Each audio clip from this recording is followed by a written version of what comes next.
লাখো, লাখো ভাই-বোনরা রয়েছে যারা এখন চিন্তায় ঘুমাতে পারছে না যে আসলে কি হতে যাচ্ছে ২২শে জুলাইয়ের পর। তো ২২শে জুলাইয়ের পর তাদের ক্ষেত্রে আমি মনে করি যে হ্যাঁ, একটু চিন্তা হওয়ার বিষয় যে যতগুলি প্রফেশন বা জব রোল ছিল, সেখানে কিন্তু যদি শতাধিক যেহেতু কমে যাচ্ছে, obviously তাদের জন্য কিছুটা ওয়ারির বিষয়। যে চেঞ্জেসটা সেটা হচ্ছে লেভেল 3, 4, 5 এই RQF লেভেলের জবগুলো থাকছে না এবং সবাই যারা এখানে স্কিলড ওয়ার্কার ভিসায় যেতে চায় তাদের অ্যাটলিস্ট গ্র্যাজুয়েশন লেভেলের যোগ্যতা থাকতে হবে। যেহেতু শতাধিক জব এখান থেকে বাদ পড়ে যাচ্ছে তাদের জন্য স্কোপটা একটু কমে যাচ্ছে।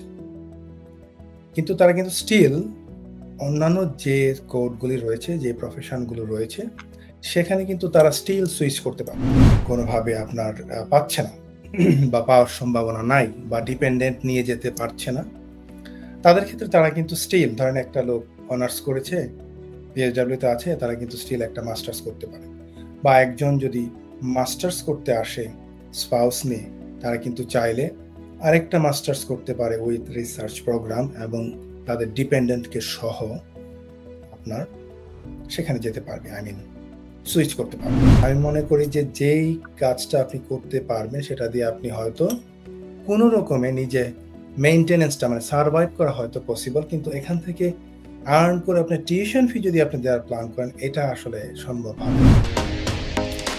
Stonebridge Legal Solutions Limited, your trusted immigration partner.